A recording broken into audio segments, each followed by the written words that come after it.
I would like you to somehow reference Alice in Wonderland in your opening. Okay. That'd be good. That commercial that goes like, and I told two friends, and so on, and so on, and so on. I don't know why. Actually, I you just think it'd be want a fun. back support pillow? I would like one, yeah. Thank you. You got a little back problem? No, it's just our table isn't that close to Oh. the couch. You know what I mean? It's like an awkward distance, sort of. Yeah. In our studio. Yeah. In our recording studio. I'm a little, I'm having like some vocal problems because of freaking allergies. And so I'm drinking this hot tea and I'm already like sweating.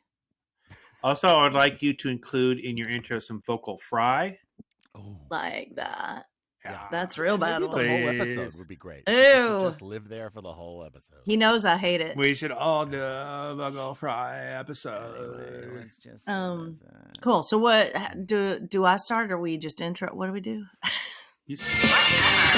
Hello, everybody, and welcome to Solve for Gen X, the podcast where we go back and look at the way we grew up, the things that shaped us, made us who we are, and then compare the differences between us and other generations. Today's episode is called Looking Glass, looking back at who we thought our grown-up selves would be. It's actually a different title, but that was pretty close. So, looking through the looking glass, that's that like Alice in Wonderland kind of reference, where, she goes through the looking glass into Wonderland. She sees, sort of this whole other world that's like been there the whole time, all these things that she tries.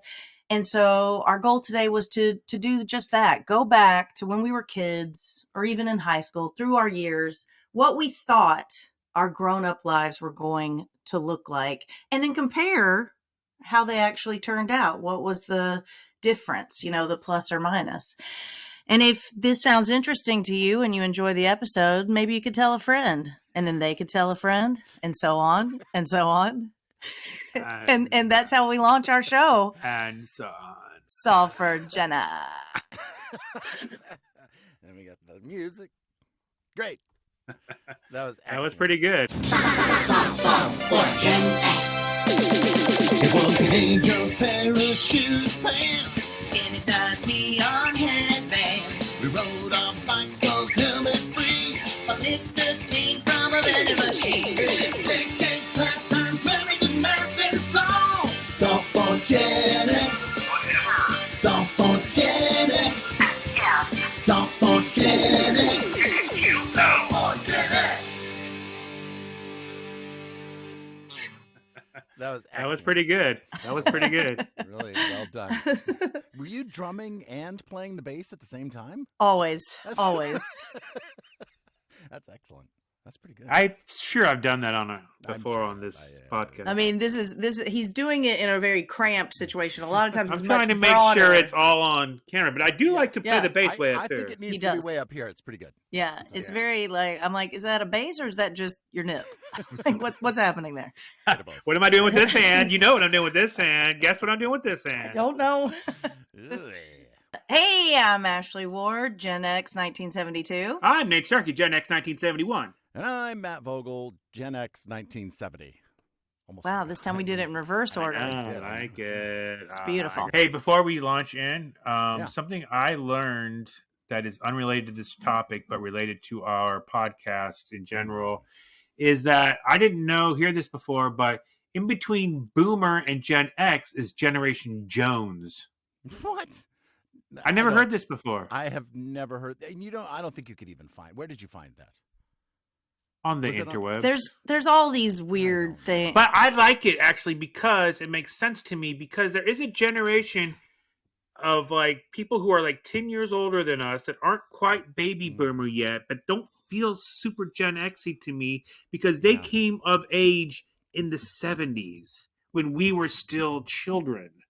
You know what I mean? So wait, like, and so like they were born, and they're not quite baby boomer because they've had television their whole lives, right? Baby boomers were born before television. They had kind of radio for like their small childhood years, and then television was introduced in their lifetime.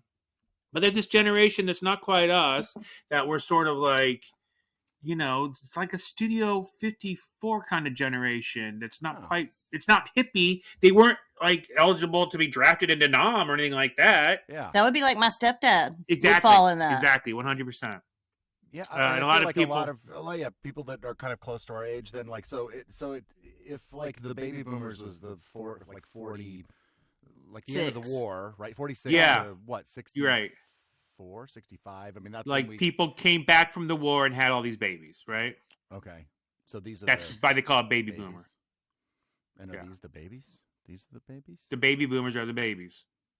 The But war then babies. who's the Generation Jones? Where do they come in? Where Maybe during the Korean War. Yeah, maybe maybe they're the during- Korean War babies. Korean War babies. Is that why it's called Generation Jones? No, they were called Generation Jones because Yeah. because it's like keeping up with the Joneses or jonesing for something they Oh. don't have, because they weren't quite given, like they were given the sort of the promise of the what the baby boomers had. The baby boomers were sort of like given everything. Right, This is the right. greatest generation, like set up a perfect, they fought for a great world for them. Sort of, that's the idea, right? And then so the Generation Jones is sort of like coming off of that a little bit, but then came like the 70s and like all that idealism like of their childhood sort of evaporated a little bit, so they kind of became like, oh, generation baby boomers have it, like we wish we had what these other generations have. It tracks for me, knowing what? knowing people in that generation. You know what else the Generation Jones is probably jonesing for? It's an Yeah. actual generation, because Generation Jones isn't a thing. Yeah, That's what fine. I say. I thought it was interesting. Now that's I've never heard of It's that. it's Well, the inter- other thing about them is they didn't have not cynicism, but the skepticism that we sort of grew up with. I feel like we grew up like, nah, we know it's all a lie, and we sort of anticipate, like that's sort of where our whatever comes from. I think they sort of grew up with this, oh, things are great, and then things aren't great, and they're like, oh man, we got ripped. We don't think we got ripped. We like, oh, we knew this is the deal. This is the deal from the day we were born. You know what I mean? interesting. I thought it was interesting. It is. Back to the topic. I'm sorry. Yeah, so when I was thinking about this, it was a little bit sad because I realized I don't really think I am a person of great imagination in terms of potential for myself. Because I was thinking back and I was like, oh, what did I want to be when I was a kid? And I was like, I remember there was a period of time when like almost any new thing I would hear about, I'd be like, oh, that's what I want to be. Like I remember at one point I was like, I want to be a preacher. I want to be I remember this one very distinctly because it was odd. I want to be a boxer. Ha And I think it was because, I'm sorry. Wait, where did that come from? honestly, I think it was things that like were in the news, like, or that were being like lauded as great in some kind of way. So like probably people were talking about Muhammad Ali or talking about, some Sugar Ray Leonard or somebody was like in the news in a big way. And it was like, wow, what an impressive, it was like boxing is always around, like it's always happening. But at the same time, there are blips in time when boxing becomes a thing that everyone knows about and talks about. You know what I mean? Yeah. So like Mike Tyson biting Evander Holyfield's ear. You might have not thought of boxing for many years. Suddenly it's in the zeitgeist. We're all talking about it constantly. Yeah, when Clubber Lang like beat up Rocky. Right. Yes, exactly. remember And maybe that. it was because of Rocky. Who knows? But I think it was a like movie. I think it was like my people pleasing need, and then hearing something being talked about in a lauded way, I'd be like, oh, that is good. That is good. But then ultimately, I really, as a kid, I think I assumed I would be a teacher. I assumed I would live in my town. I thought I would live next door to my best friend. And like literally, I mean, and then I was thinking about it too. I was like, well, where had I been by age 10? I had been to a couple places in Georgia, some places in Alabama, and one place in Florida. So that you'd be a teacher thing, because I find this topic interesting.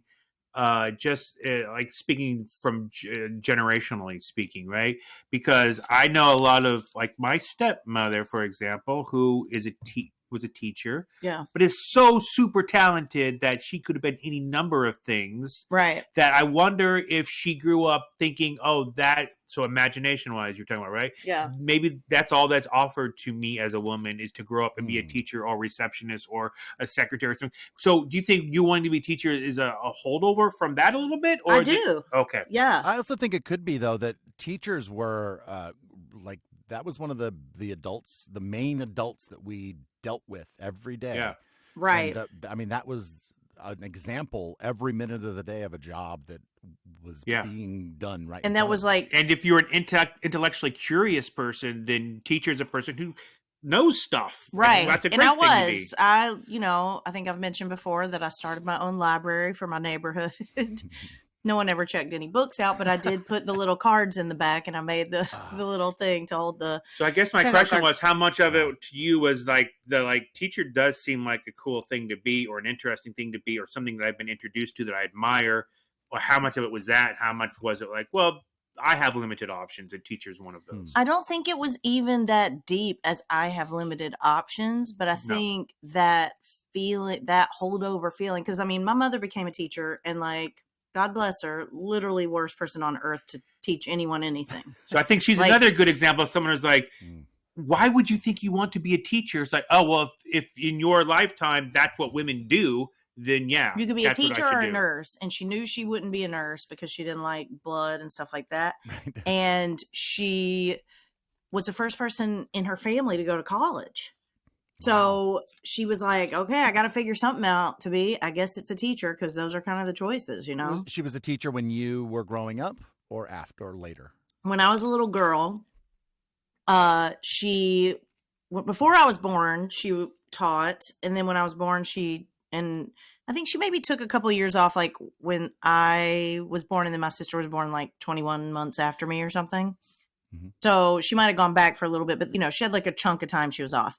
And then when I was a little girl, she taught like adult education, like continuing education at like a community college for people, adult literacy, basically. Again, worst case scenario person to teach this, because I'm sure she was just the whole time like, why didn't y'all just learn to read when you were children? Like, that's kind of how she is, and just like, how are y'all not getting this? I guess you'll just never be very smart. Like, very like, she has no patience. She has no like, You're probably a person who just will grow up and not really do much with your life. she's just not she's not very intellectually curious, and she's extremely impatient and like time, like just like, why is this taking so long? Let's just keep it moving. Like, you got this, right? A, B, C, D, E, F, G, we're done. We got it. Like very like that. But do you think And- that's was she always like that, or maybe that was because you see, my kids have had teachers that are like, they can't stand them, and I say like, well, I wonder if it was always that way for them, or was there a time where they were like, young, and they were just idealistic, and they came into the job thinking like, oh my gosh, I'm going to change the world, I'm going to teach these kids, and then just like year after year after year. No, not for you. No, not for your mom. She was never that. No, he was. That is like He is so not well suited for being. that a is teacher. not in her Ah. DNA to be like, I'm going to change the world. She's like one of the most pragmatic people I've ever encountered in my existence, in terms of just like, and like she would say things that you could read as mean, but a lot of times it was really just her being like, well, let's just deal with the practicalities in front of it. Like, it really, and it's like, she's very much about the cold heart. She's like, oh, we're not going to save anybody. I'm going in there and I'm doing this because they have to be here and I have to be here. Like, that's really how she All right. probably, I didn't know her when she first started teaching because I wasn't born. I can only imagine that's how she was. We'll make sure she doesn't listen to this episode. I mean, I would say all of this to her face. No, Yeah. But right, yeah, and also she would never listen to it because like 3 minutes in, she'd be like, "This is taking forever. I don't want to hear These this people are anymore." just talking. I think podcasts are stupid. Yeah, she would say that. Great. But yeah, so I think like some of it was that holdover thing. Some of it was, I mean, my elementary school had 3 male teachers in the entire like K through 5th grade. One was the band teacher, one was a 5th grade teacher, and one was a 4th grade teacher, and then our principal was a man. So I mean, like almost every woman I encountered in my day-to-day existence was a teacher. My Those- Sunday school teachers were all women. My, like just those were the people, that you Those dude teachers were probably like scoring with all the lady teachers. scoring. Yeah. Scoring. Scoring. I thought you said scorned. Scorned. Maybe a little both. I don't think so, but I No. don't know. But yeah, so I think like that just seemed like, and that was a thing I liked to play a lot. My sister and I would play school, like we had elaborate, I've talked about it, I think before, school playing, where my dad at one point heard us and was just like, are your teachers like this? Cause like he would like scream at people, like be like really awful. Yeah. And then I think, and interestingly, so my mom was a teacher, but then as a side job, she sang in a cover band from when I was in maybe Everyday people. that was the name of the band. From when I was maybe in kindergarten or first grade through maybe second or third, not that long, a couple of years. You've probably heard of them, Matt. Everyday people from Atlanta. Yeah, Cover yeah, band? absolutely. Yeah. They used to play Mikey's down on in the what is it, Little 5 Point? At Shady's. Shade. and she loved it. And but she was the singer, the lead singer? she was the lead singer, and Wow. the lead female singer. There was a male singer too, and she also played the Moog, the keyboard. Well, so Ashley, for you, well, this is interesting because maybe in a different time or a different place or a different environment of some kind, your mom would have been like, "Yeah, it's realistic for me to want to be in a band for a career, right?" Because she loved it so much. So my question for you is, when did you first have thoughts like, I want to sing for professionally or be an actor professionally or do something artsy? So that I think happened around, I think it really cemented for me in 10th grade, because the summer after 10th grade, we had I went to this thing called Governor's Honors Program. So they would have for 6 weeks, you would go to Valdosta State College down in South Georgia. You would live in the dorms and you would go to your classes, whatever your major was, and you'd have a minor too. And it was a thing where it was like a teacher had to nominate you, and there were math people, English people, drama people, voice people, musical instrument, all the things. And you would get nominated. There'd be like a regional audition, then the state audition, and then you either got picked or you didn't. And so the first year you're eligible is in 10th grade. So I got to go in 10th grade. And my teacher was a man named Bill Johns. I'm not scared to use real names. And the other teacher was a woman named Spring Mason. And I loved Bill Johns so much. And I think he was probably the first professional actor I ever met. And he, he taught this in the summer. But I just remember being like, oh, like that's a job That is cool. that people have as their job. Yeah. And so I think it was kind of eye-opening for me and I think from that point on, I was like, I think that's what I want to do. He was an actor. He was an actor. And what was he acting in? Like regional theater? I think he was just doing a lot of theater. I don't really remember the specifics. Like, I just remember, and now, like, knowing what my life is, I understand he was probably an actor a very small amount of time, and he was teaching and doing other other little things to make money a lot of the time, because that's the life of most actors. It's like very rare that your whole, livelihood comes just from acting. That's it happens. That's not impossible, but I know plenty of people where, I mean, it's a thing that, like, I think to just demystify it, I think a lot of people are like, wow, that person's on a TV show. I guess they're set for life. And no, like I've known people who've done more than one season of a TV show, and then like a year later are working in a bar or temping somewhere, or like doing different things. So Gary Coleman was a security guard. Oh, he was. And like, he's an interesting case because he probably did make enough money that he could have parlayed it into a life, but like his parents, I think, like didn't take care of his money. Well, also he probably got bad deals with the networks and stuff too, because they ripped everyone off back then, right? Yeah, At but least I in think the it was more. 70s, It was a huge But it like was his lawsuit against his parents. I mean, his parents. parents like absolutely like squandered his money in a way that they were not because supposed he also to. did movies and stuff that Yeah, probably. he had plenty of money. It's not, but it's like the percentage of people that have that situation is so small. And, you know, at the time you don't realize that, you don't really know what it is. I mean, there's also people who are like theater actors who work all the time, and theater really pays just garbage money. Not a lot of money. Yeah. And so then they have to have another job. You know, they have other jobs between. And so usually that's why they gravitate towards restaurant work, because it's easy to kind of come and go from. So besides teaching and acting, were there any other things that were top of the list? Or profession-wise, I guess, because there's more to the question, I think, than just profession.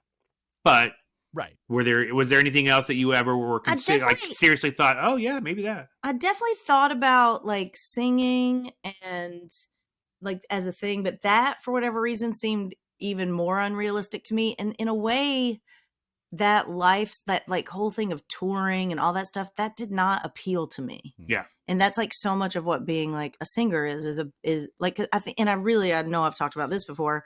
Honestly, I hate packing. I hate and he knows this for sure. Anytime before I have to go somewhere, even if I'm like thrilled about where I'm going, I'm like, I don't want to go. Always, every single time. Really? Just because you have to pack? Oh, well, and just like, I don't want to have to leave and like, the anxiety of it. The anxiety of it. I have to go and I got to like make sure this is taken care of and that I got to do this. And it just like gets me in my head. And I really think it's from my parents being divorced and having to like pack my bags, go to my dad's, pack my bag, go back home. I really think that's what it is. I feel like I've heard your mom talk about like you'd be such a good lawyer and stuff like that. And I agree with her, actually. Also, a doctor, you'd be a good doctor. I would not be a good doctor. That's right. I don't like You'd be blood. a good medical researcher or something. Maybe not with the actual someone's life is in your hands kind of thing. I definitely I remember there were times that a lawyer was a thing because my grandfather was a lawyer. Did you ever want to be a lawyer? I did. I definitely was like had an interest in it. And I think like, you know, as I've probably said before, if you have any thought in your head that you want to be an attorney, go work in a law firm and then see how you feel. Yeah, because you did that. I did. Not because you wanted to be an attorney as much as just like that seemed like a good paying job to have. But like that was in New York, wasn't it? Was it? Yeah. And I did it for a long time. I was a paralegal for a long time. I did it a little bit with you. Like a temp thing, and then it became a job? Was that what it was? Well, the first one that I had wasn't temp. The first law firm job I had was a friend of my stepdad's was a partner in a law firm in New York and was like, hey, would you ever want to hire? And she was like, actually, we need a paralegal right now. And, you know, have her come in. We'll talk with her. And I got hired there. That was like at a patent and trademark firm. And, you know, it was fine. It's like, but the thing that was funny to me was like literally every lawyer there would be like, don't become a lawyer. It's awful. It's the worst. Well, it's so funny because I hate my life. It's such an occupation that at least maybe I'm wrong, but like a lawyer and doctor always seem like that's a top profession, right?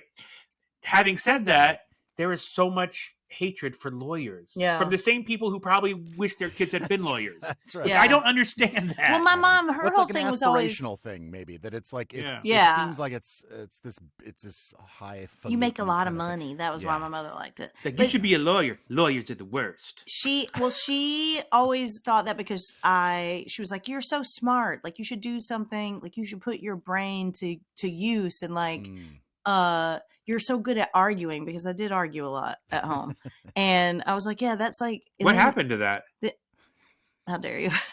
And then you find out that like, that's like, again, a very small percentage of attorneys are spending their time in courtrooms arguing cases. Right. I did decide to become an actor. And I mean, I did. That is what happened. And yeah, it's a bumpy, rocky, difficult road. But also you are a teacher. I am a teacher. You're also a teacher. You've kind of taken the thing that you love to do and like you teach people how to do what you do. Yeah.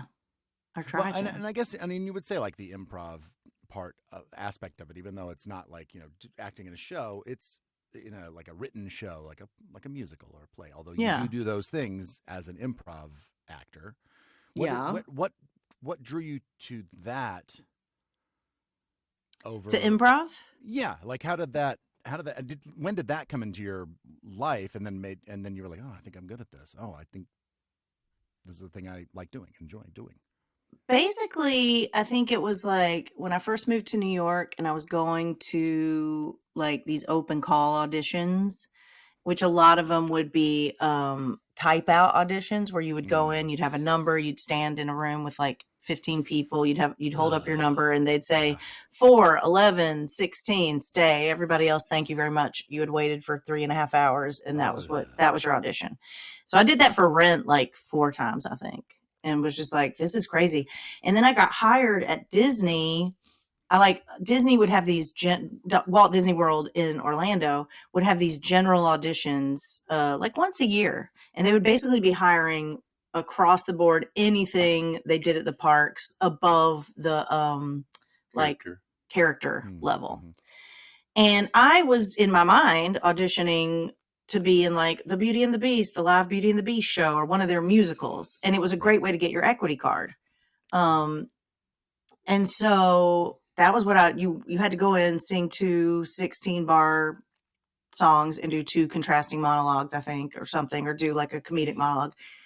And I got called back for an improv show. And I was like, what?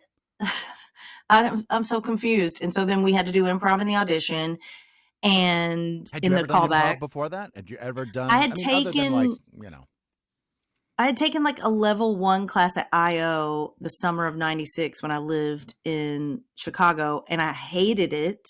I did not like my teacher. I was like, oh, this isn't for me. Are you going to name drop your teacher? Yeah, it was Sharna Halpern. Yeah, I thought so. And who ran IO is the basically the founder. Improv Olympics? It used to be, yeah. They had to change the name. Oh, they did? I didn't know that. What did they change it to? They had to change it to IO. Oh, I see. It was Improv Olympic, but then I think they got like a trademark suit from the Olympics or something. Really? Wow. Mm-hmm. That seems insane. And so they changed it to IO. Anyway, I really didn't like it. I didn't, and I honestly, I do think it was her as a teacher, because most people come out of like level 1 improv and they're like, this is the best. And I was like, I don't like it and I'm not good at it. Well, we talked about teaching as a profession. I think so many teachers are so influential in people's development. Yeah. For that very reason, like one good or bad teacher early on in a developmental phase, whatever it is, can change your entire course. Yeah, it's true. Crazy. But right. Yeah, so I think like then getting that that job at Disney, where it was like, they liked me so much in the audition. They had 2 shows. They were like, 2 show directors wanted me in their improv show, and they're like, you have to choose which one you want to be in. And one of them was going to be like an inaugural show at Animal Kingdom, because Animal Kingdom was about to open, and we were going to get to go to like Toronto or somewhere in Canada to study dinosaurs, because it was going to be like a dinosaur oriented show. Or the other one was, and we would be like archaeologists at the park. What's it called? Animal Kingdom. And then the other one was like, you got to create your character from the ground up, and there was like this rehearsal process, and it was going to be like improvising on the streets of MGM Hollywood, which was the name of the Hollywood MGM Studios, whatever the heck it was called. Yeah. And I was really torn because I really wanted to go. I'd never been to Canada. I was like, oh, archaeologist. I'd always been interested in that because of Indiana Jones. And you wanted to be an archaeologist at one point. Yeah, I did, because we did in 5th grade in my gifted and talented class. We did a whole section on archaeology, to where like it was the coolest class, to where our teachers one day, we had studied all this stuff about archaeology. We came in one day, and in the back of the school where we went to for this class, they had buried all these things. And like, that's cool. We had to do the thing where we measured out the like sections, and then we like dusted and dug and then like cataloged. Really cool. And it was How very, can that very not cool. Make you want to be an archaeologist? It's right. So cool. And also, like, you learn, like, it's the opposite of being a lawyer. If you want to be an archaeologist, it is just exactly like Indiana Jones. It wasn't. But then, so anyway, I ended up doing the one at MGM Hollywood, because I was just like, oh, that just feels like a little more creatively free and like interesting to me. And thank goodness I did, because that was where I met this person. The cautionary tale. And what's your name? And then I can't hardly believe, though, that you That's didn't really want, that you cool. didn't choose to do the dinosaur one. I 'cause know. I really think it would was have a chosen twist. that. It was a twist of fate. I mean, it really was. I think Wow. like a twist of fate that That like does, on the surface, that every seems so much better. on paper I Or don't more know. interesting. that would have been a better one. But I think I was just like, oh, it's going to be the same show every day. It's sort of Oh, less. gotcha. You're improvising with the audience as opposed to like with another actor. And I was Yeah. like, that just seems cooler to me. Here's the I think you thing made the that's right choice. I do too. But you are not a person who feels comfortable interacting with strangers, right? No, I don't like that. Yeah. But then when I came back to New York, I now had an equity card and I was still getting typed into part. Like I just looked like an ingenue. And so they wanted me to have this soprano voice, and that's just not my voice. And those aren't even the parts I'm really that interested in generally, because I wanted to do more comedic stuff. And so I started doing more improv. And I was like, this is what I love. I love making people laugh. And that's what's fun to me. And then this just occurred to me just now. I remember, this is a story I've told many times because people ask me, how'd you get into improv? Not that it was a dumb question. It was a great question. But this just occurred to me. I was talking about at the beginning of my long diatribe here that I had all these things. I was like, oh, I want to be this. I want to be that. I want to be this. I want to be that. And one thing that I always say about improv, where I was like, I was frustrated with musical theater auditions. Like no one was wanting to see me. They wanted me to be a certain type. And I felt very hemmed in. And in improv, I can be anything. And a lot of times I'll say, I could be an archaeologist. I could be a cheetah. I could be a doctor. I could be like, I say all these things and I'm like, oh my gosh, that's so funny that like that as a kid, You wanted to be so many I wanted different to be all things. these different things. So That's, full circle, that's did it work out? really cool. For Gen I X. just have no idea how I ended up where I have ended up. None of this was planned, not consciously. I mean, I know that there are people that work really hard and they to get where they want to be, and they're like, I want to be a lawyer or whatever, and they work super hard to be that their whole life, and then they that comes to fruition for them. That was not my path at all. And so I want to. You just lazed your way into it. Just fully. I really kind of did. You in a did way. not. That's not my I felt understanding. What I just kind of well, okay. That So, you've been working your whole life to be where you are. right, but I didn't know that that's what I was doing. I guess. Right. You know what I mean? You are following a passion. Yeah, but not even as a puppeteer, really. I mean, so first of all, I have to say, as a kid, there were two things that I remember I wanted to be as I was kind of trying to go back in my memory. One of them was a school bus driver because I loved like the way the door opened. I loved like the, do you know the thing it like had a certain Yeah. You didn't have what it It's took. like a air thing. Yeah. It's like it has like a. Yeah. Well, like but this was like before that, and so it was like completely like this Oh, crank right. thing, like Oh. And then the other one was like you. So, but Ashley, that's wait. Before you're we what? move on from that, that was the maybe first thing short-lived, you but wanted to do was that's be the a first thing I school remember. bus driver because of this. Yes, that is exactly right. And what Because you of that. ended up doing is this. Kind of, yeah, kind of, sort of, yeah, absolutely. But it was that. But then, Ashley, like you, I think I wanted to be a teacher because I think we've talked about that too. I played school with my brother, and it was and I played with puppets, but I never ever thought of that. I never thought that was like a job. I just didn't. But you were a fan of I the was Muppet a huge Show fan of the Muppet Show and Jim Henson and Sesame Street, but I just didn't even know that was a thing. And so in junior high, got involved in acting, and I've talked about meeting that group of people, my tribe at that children's theater. And so that's kind of when I was like, oh, this is a thing that I want to do. So I that was what it was going to be. I was going to be an actor. And I did some shows, and after I graduated, I did some shows back in Kansas City while we made money to move to New York. And I was going to move to New York to be an actor, which is what happened. Wait, so when you decided to move to New York, it wasn't to pursue being a Muppeteer. It was to be an actor. Yeah, Yes. well, he went to Yeah. the Right. same conservatory as that. me. I know He that. was extremely successful at the conservatory. He was a regional theater major, so it was regional theater and musical theater majors. He was a regional theater major who was cast a I was well lot, cast. and I was cast. Well he cast. was even in like musicals. Like so, it was like he was like crossing the the thing. So he was like very prime But all in the terms while- of moving to New York to Yeah. be an All actor. the while you were doing puppet stuff.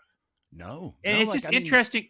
not really. No? You No, talked I mean, about doing it at puppet show as a kid, and then Ashley said when she Yes. met you, you were doing puppet stuff. Yes, but that was like just I don't even know. Like that was never something that I was like, this is the thing that I'm really supposed to be doing. I never. But I thought find that interesting that you just naturally were gravitated towards being a puppeteer, Yeah. but never and loved the Muppet Show and all these things, but Yeah. never I and never put it liked together. acting, but never put that together. That's But I wild. think really. but I really do think it's similar to the idea that like I didn't mention this in my very long thing, but like at some point, well past the time that would have been appropriate, it occurred to me like I had always been like, oh man, I loved SNL. Oh, it'd be so cool to be on SNL. It never occurred to me that that was a thing that was achievable. Right. Right. It did not occur. I never understood, oh, there's steps you could take to do this. I didn't know there were didn't either. internships at like late night shows. I didn't know that there were, I didn't understand any of that. Yeah, And some of no. that is like a lack of intellectual curiosity on my part or laziness or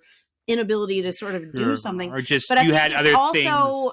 this thing Yeah. that's like, it feels so like preordained for someone that is not me Yeah. or well, something that's I had like, that oh, same- well, obviously those people understand it. And so I think this is like a similar idea where it's like, It you're not going is. to not do it because you like it, but you're also not thinking consciously, No, this is a because path to that. those Muppet performers already had their job. Like that was their Right. job, and it was my job to watch them and enjoy them doing the thing that Yeah. made me happy. But I Yeah. never thought like I want to be that guy. I want to do that thing for a living. I just did not see that as a thing that I could possibly do. But I had been able to do some shows as I was growing up and been an actor, and that was something that was attainable or felt more attainable to me. Maybe that's some of it. Is like being a Muppet performer was never something that would have. There were like 5 of them on the Muppet Show, and then maybe I didn't even know how many were on Sesame Street, but it's a small number even today, and it just seems unattainable, and Yeah. I didn't even realize that it was a thing. But moving to New York, I didn't think I would move to New York. I probably thought that I would stay in Kansas City. I guess. I mean, I never thought about where I might live when I grew up, other than I wanted to be an actor. And there was a big acting. There are a lot of actors in Kansas City, and they make a living at being an actor. And maybe I'll stay here, but. So you wanted to be a bus driver, and then you Yeah. met these Well. people who did this like workshop thing, and when you were like a sophomore in high school, something like that. Middle I school. was a middle school. freshman in junior And- high at that time. And yeah. that's when you got this sort of acting bug, and Yeah. that's stuck with you since. Then. Yes, and and that's how I met people that went to Webster, and that's why I went to Webster, because somebody else was an actor and they went to Webster, so I'll go there. Yeah. So The yeah, things that just helps with the presenting. imagination to know other people who had a path Yeah, into acting in some kind of way, and even these if you things didn't know what yours would be. they kind of presented themselves to me. I didn't like go seeking them out. Yeah. Somehow they just presented themselves to me. Like that's probably why we moved to New York, because we came to New York with our senior showcase, and I was, we didn't go to Right. L.A. I wonder if we had gone to L.A. if I would have gone to L.A. I don't know. Yeah. But Kelly and I moved to New York in 1994. I guess I thought I would have gotten married. I don't.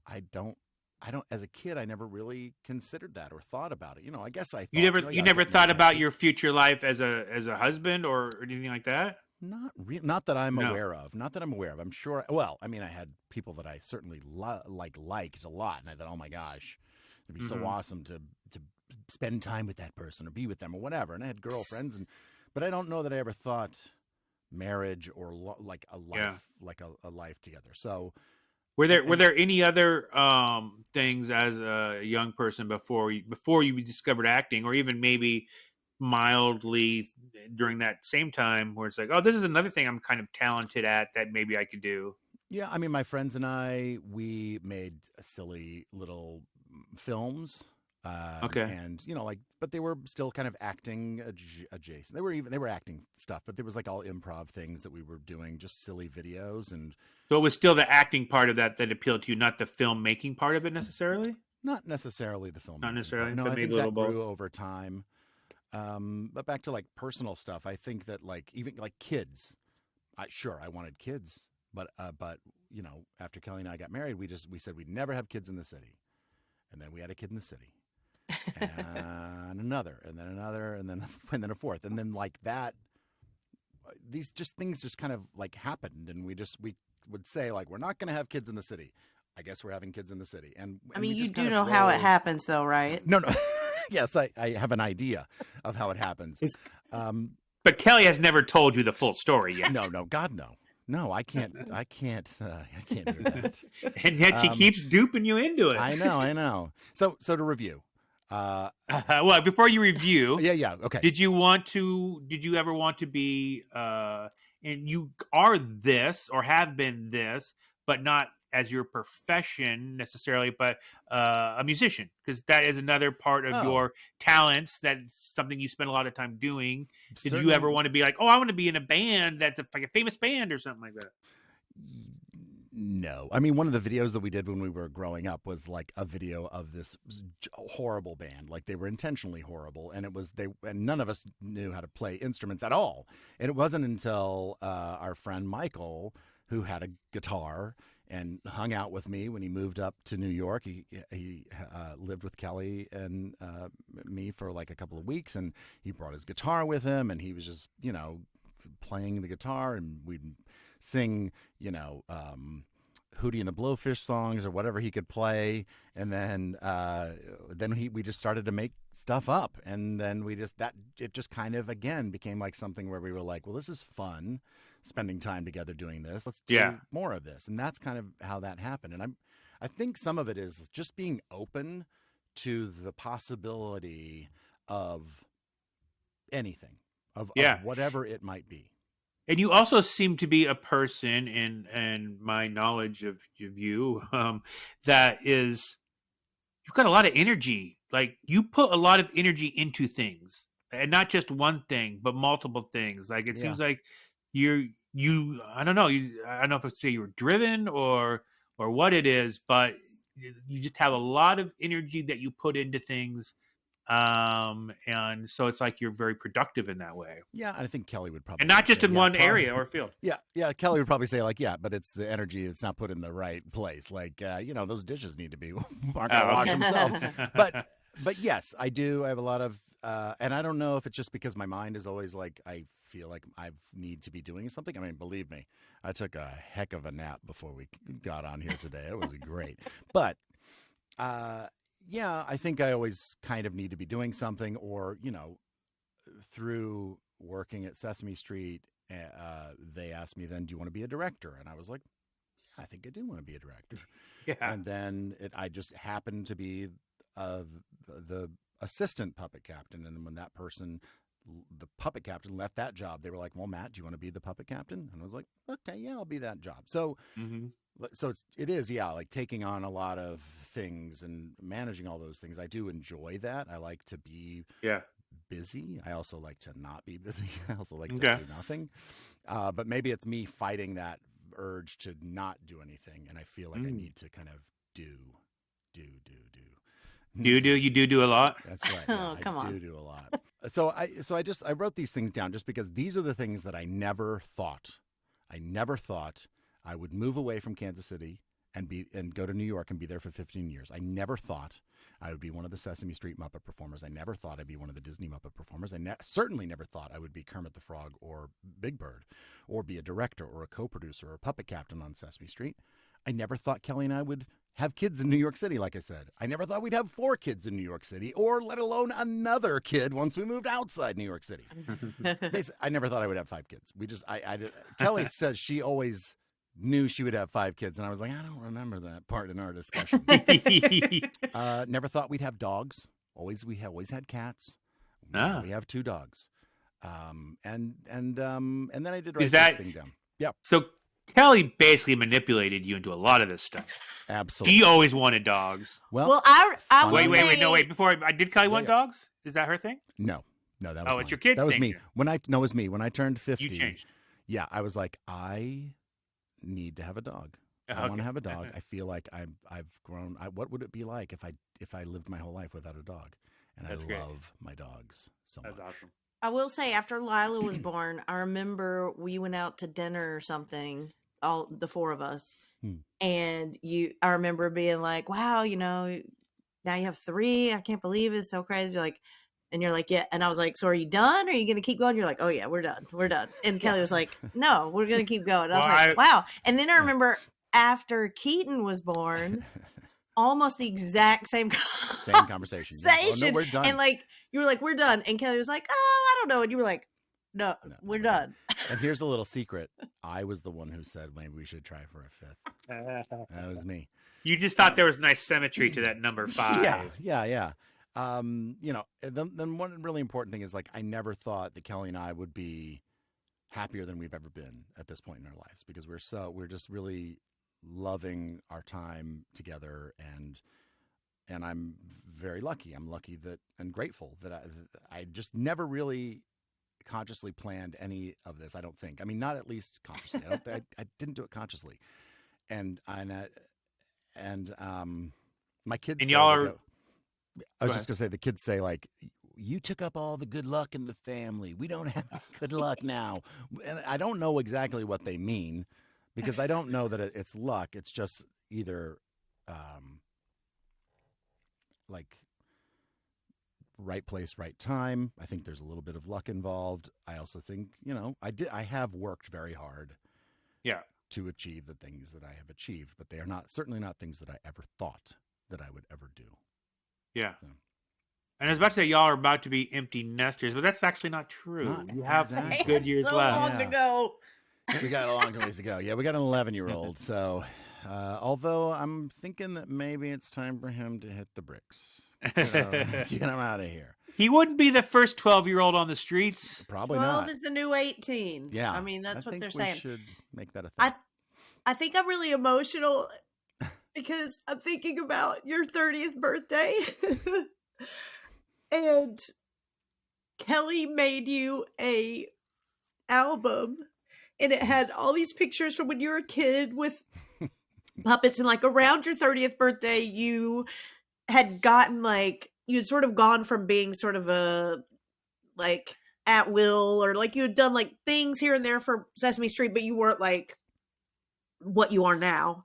But you had like risen up through the ranks more than you had previously. And so I'm crying this much, but at your birthday it was so much worse, because I was like looking through this album, and it was like pictures of you as a kid with puppets, and then like pictures of you in college with puppets, and you and Chad doing oh yeah, what was the name of your production company? Blah Productions. Blah, that's right.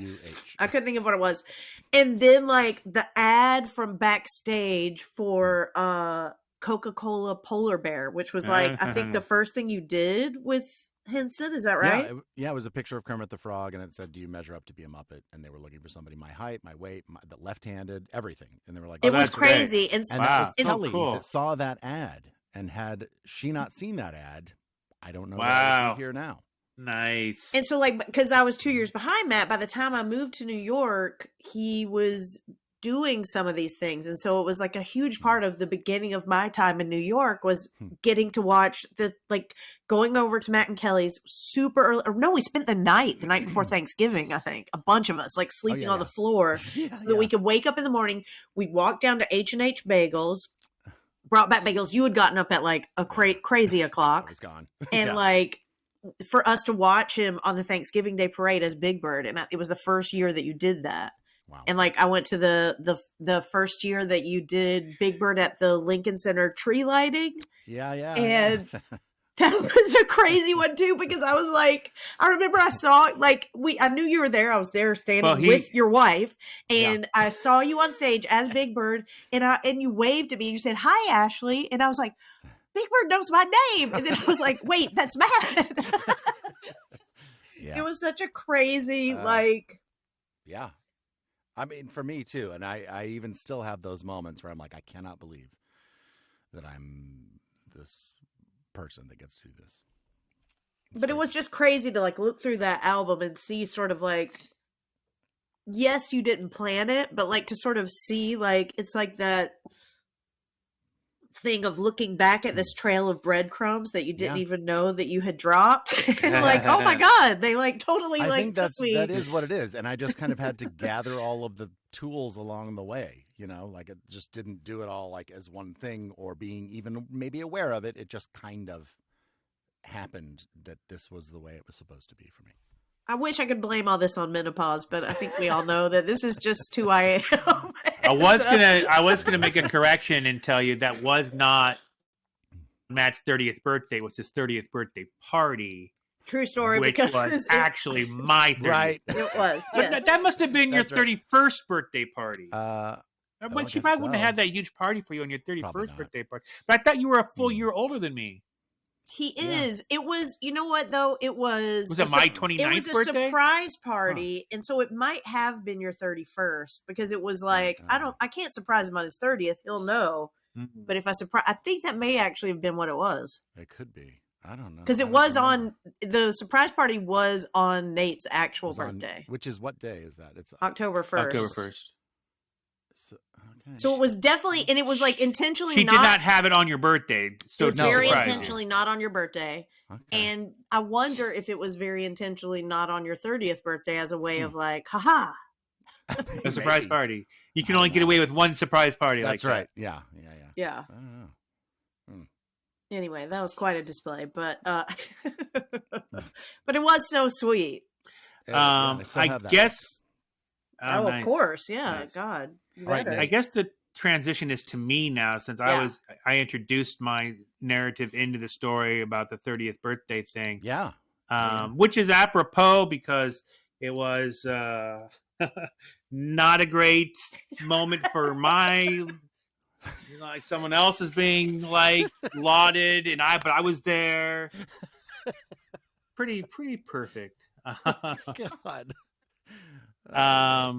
Yeah, I don't know. I don't have to spend too much time on the topic. I can talk about stuff that I thought about when I was a kid. The first thing I think about on this topic is, I remember I like this topic, even though I don't feel I don't feel like I have great things to share on the topic as far as like achievements or I had a vision or I lucked into this great thing or whatever. But I do have a lot of things to relate to, and I do like. I remember being like a person in my 20s. I was always very concerned about my future as a kid. And I did have big dreams, but no real examples to follow. Did you mute yourself on purpose? Because you're farting? No, I opened a seltzer and I didn't want you to interrupt you. And I was farting. I do feel like I did have big dreams, but I didn't have like examples to follow. I remember like in my 20s, like thinking like, what if literally having this thought, what would my 10-year-old self think of me now?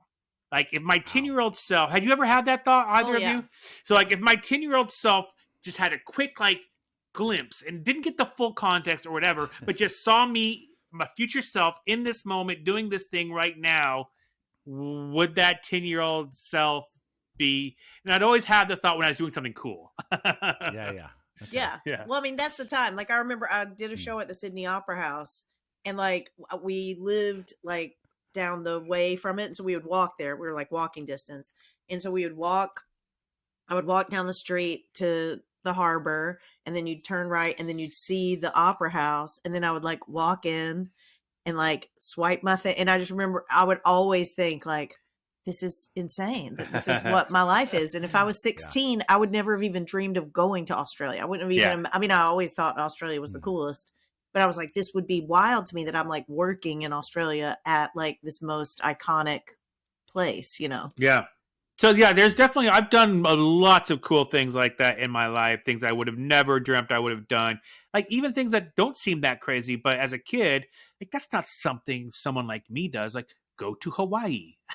That's something they did on the Brady Bunch did on TV. That was like, oh, that's something that a normal person would never do. That's you know what I mean? Like, yeah. But I've been to Europe and Hawaii and Mexico and Canada, and like, so I've done all these sort of like traveling kind of things. And were you a traveler as a kid? Did you? No, do a lot of, no. Right? My parents' idea of a vacation for us kids was let's get in the car, and then you can tell us which way to turn, and we'll just keep going and see where we end up. Really? As long as we can afford the gas to do that. That's kind of a hellscape. Oh, really?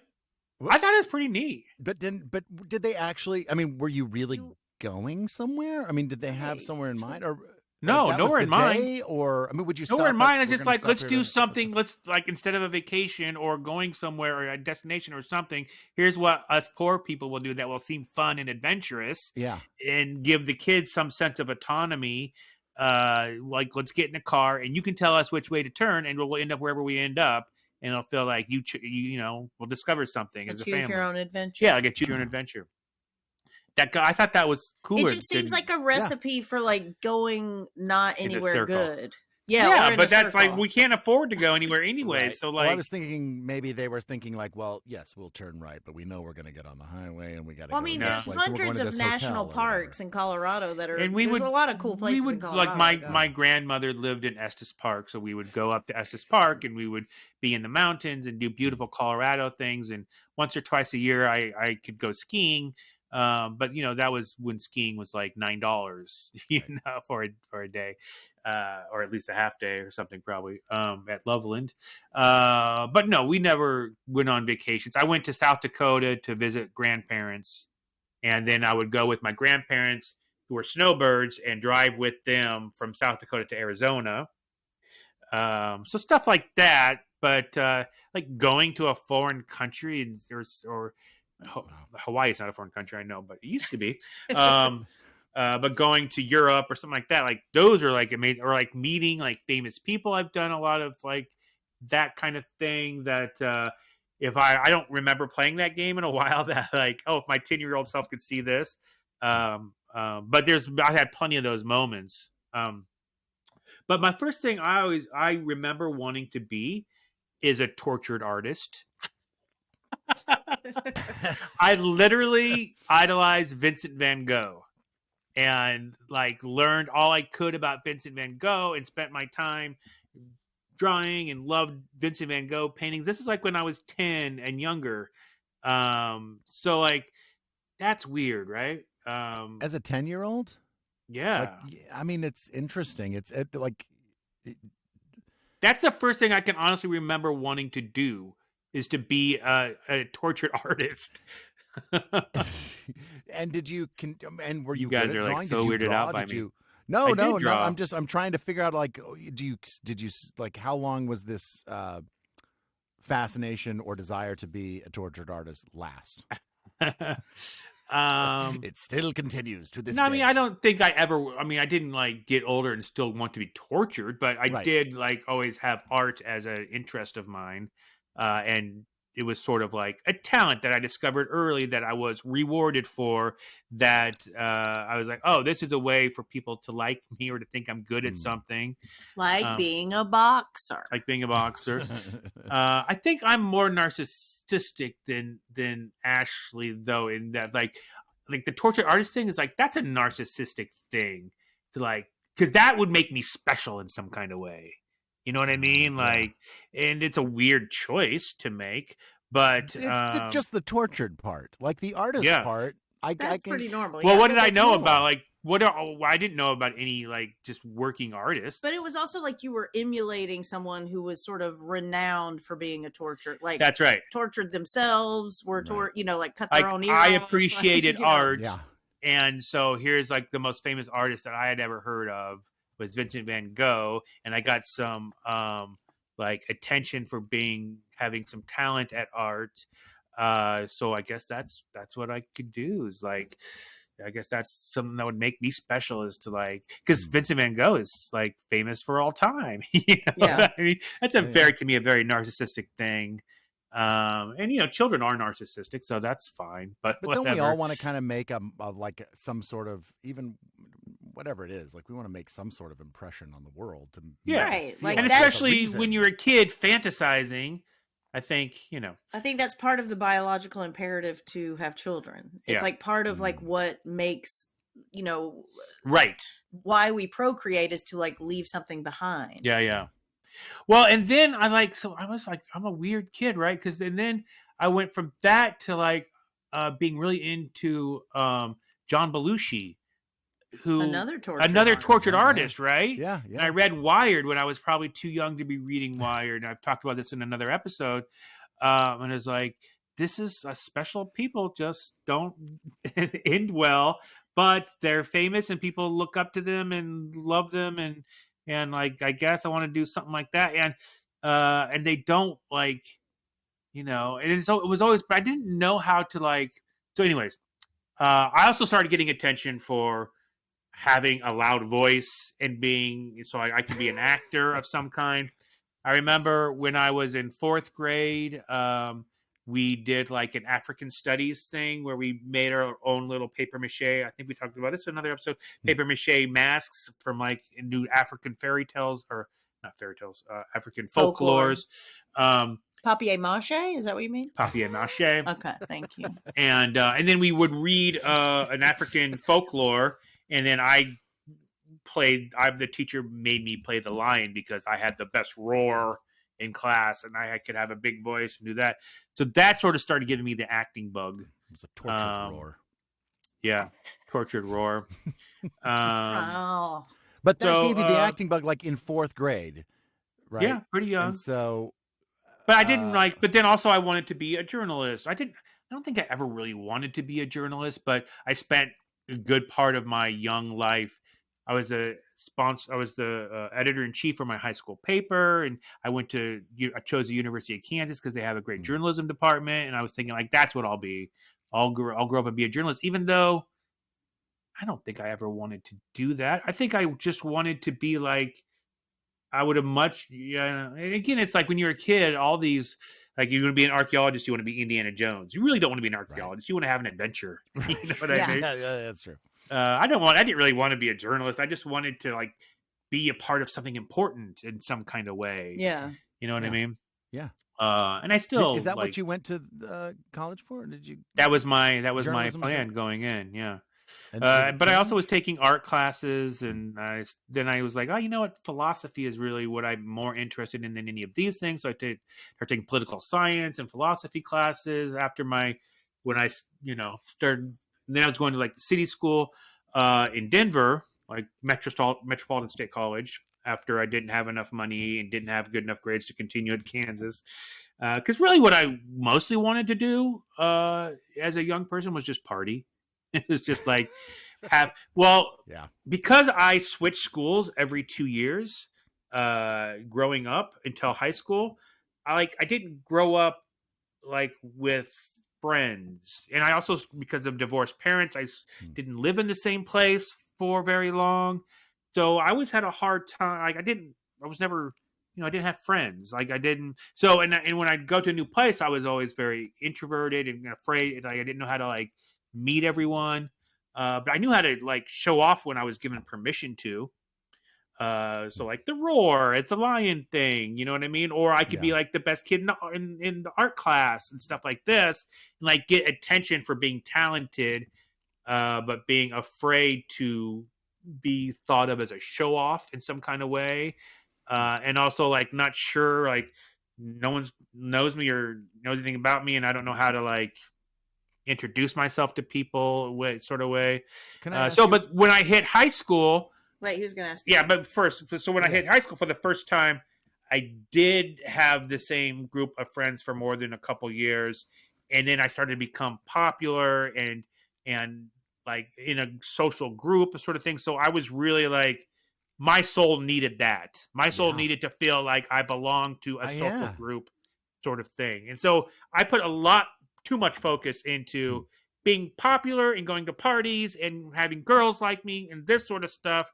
At that age, when that's a normal thing, but for me it was very important because I had never felt a part of the social group before that. It totally makes sense to me that my question was going to be when you were younger and you were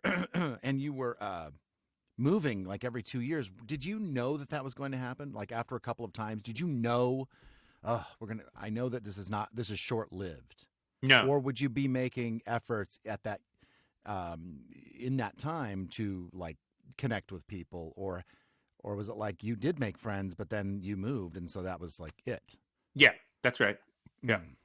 Yeah, I would have friends, but that's like that friend was like, oh, that was my fourth grade friend that I knew for that year, and we bonded because we both loved Steve Martin albums and would go home after school and listen to Steve Martin albums. Or that was my friend who would come over and play Star Wars figures with me and whatever. And we both had fish tanks with fish in them, and so I found ways to bond with kids Yeah. eventually without the way kids do, right? But But it wasn't until high those school that you kind of felt like, oh, right, these are my people. I'm here with these. yeah, yeah. Well, when he went to high school, he was going to the high school that his parents And that taught at. was the So other he thing. knew, I'll be at this school. I'm not leaving this school. Okay. I did know at that point, yeah. At that time, he knew without any question he would be there and not move. Yeah. Hmm. So, yeah, what did I want to be? Yeah, I don't know. I wanted to be a tortured artist. And I succeeded. You did it. You did it. All right. You did it. Yeah, you're the only one of us who So got to be what tortured. they thought they would be when they were Yeah, little. it went exactly the way you thought. That's exactly it. Oh, Yeah. wow. It is But, funny. Like, other things we didn't really touch on was like looking glass, looking to the future. Like, I did totally think we'd have like the flying cars, and they'd be much. It's like you don't like. Nah. I mean, I don't know if that's, but like no one anticipated like this would be the revolutionary Nobody technology. knew. No. Right. That's gonna have to be a whole different That episode is. because That's that is gotta like be. too deep. Yeah. It's too Yeah. deep. We can't go there on this Yeah, one. I mean, because there were so many things. Like I was even thinking of things like, Matt and I went to conservatory together to study theater, and that like these sort of slightly divergent paths that we ended up going on from what we sort of were studying, Yeah. still ended us up on theater, Yeah. on Yeah. stage. So like, Yeah. I was played in an off-Broadway show for, a chunk of time that I had co-wrote, a thing I did not think I would do, even though I had, Yeah. written. Matt ended up on Broadway, like doing a show, like, so it's like it's interesting that like how certain things, like when I went into improv, I wasn't doing much music, and I did improv for a long time before I did musical improv, to the point of people did not know. For the first time in my life, most of the people I knew and hung out with on a regular basis did not know I was a singer. And so it was like an interesting thing to like be like, oh yeah, I have this other thing I do. And people are like, what, where was this? Like, I've never seen Yeah. this. So it's like it's funny how Well, like those things It's also happen.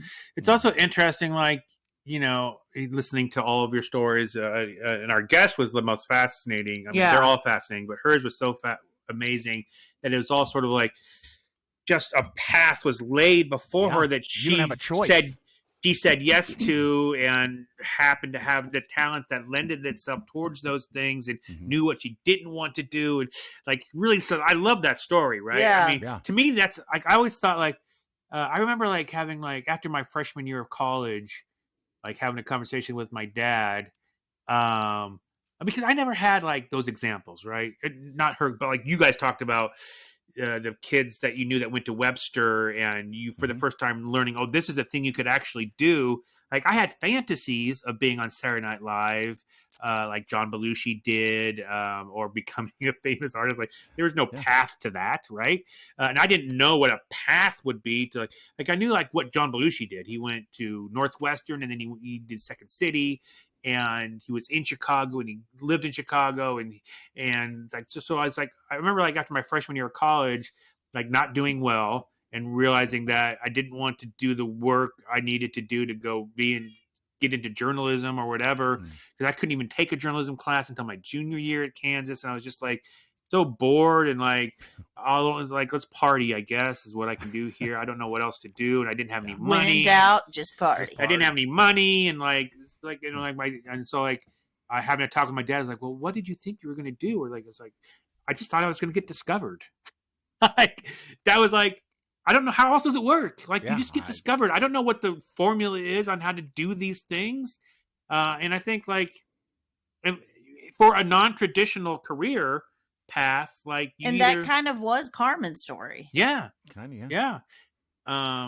Yeah. But But like now, people, there are all these ways that you can For sure. learn about things and understand. I don't think there's any real one path to anything. I think there's No, multiple there's not. ways to do But things. I think there are formulas that seem to work better than I'll just get discovered. But even to Right. yeah, but even to this day, I don't know at the time that I like graduated from college or whatever, or even before I went into college, I don't know. Like if I was like, you know what, I know what I want to do. I'm so sure I want to be a writer on SNL, or I want to be a performer on SNL. I to this day do not know what I would have done to other than go to Harvard to like what I would do now. To that's very clear. At the time from back then, I don't know how I would have figured out the things to do that. Do you Right. know what I mean? Like I don't know what would have been the resource I would have gone to figure that out. Yeah. And Yeah. nowadays I you might literally take don't know. you may now go like, well, I'll just do my audition and put it up on TikTok or something. I'll just, Yeah.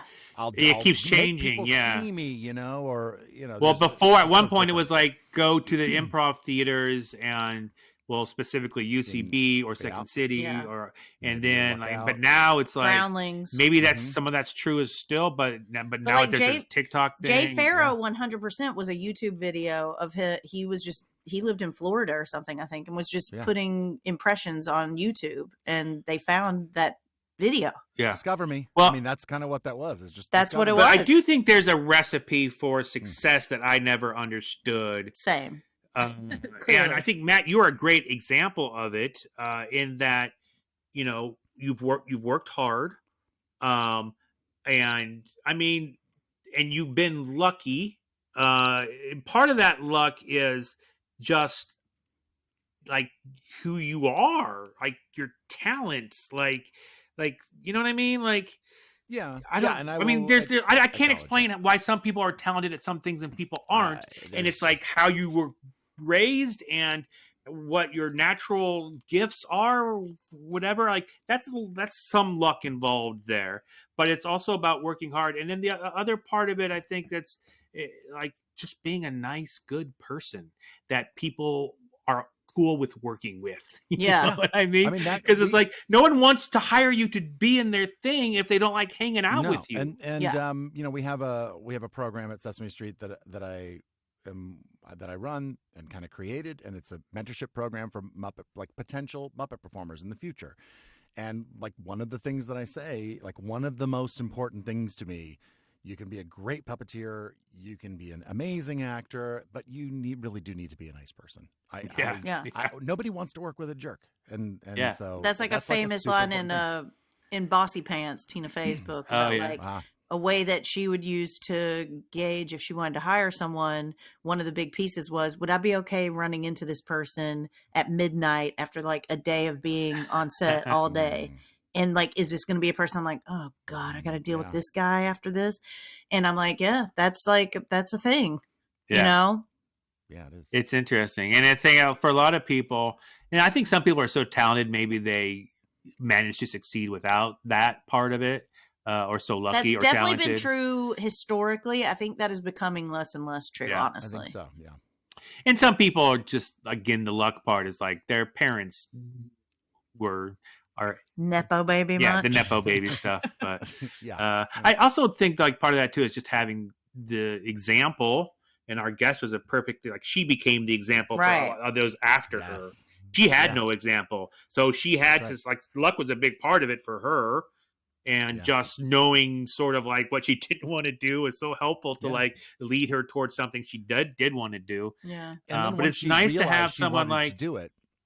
So I said when she realized she wanted to do that, that was her focus. Like that. Yeah. She came back and forth to Mexico and New York City to watch for 2 years. Like, and ate nothing but scrambled eggs. I mean, that's sacrifice. That's called sacrifice. It really is. Yeah, it is.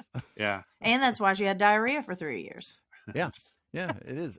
Well, I think we come back in 30 years and we do this episode again and see Even if you're the only one who's still alive, they'll just you'll do it and like you put up some cardboard cutouts of me. I'm the oldest one here. If anybody's gonna go, it's probably gonna be me first, right? You seem in the best shape though. I don't know about that.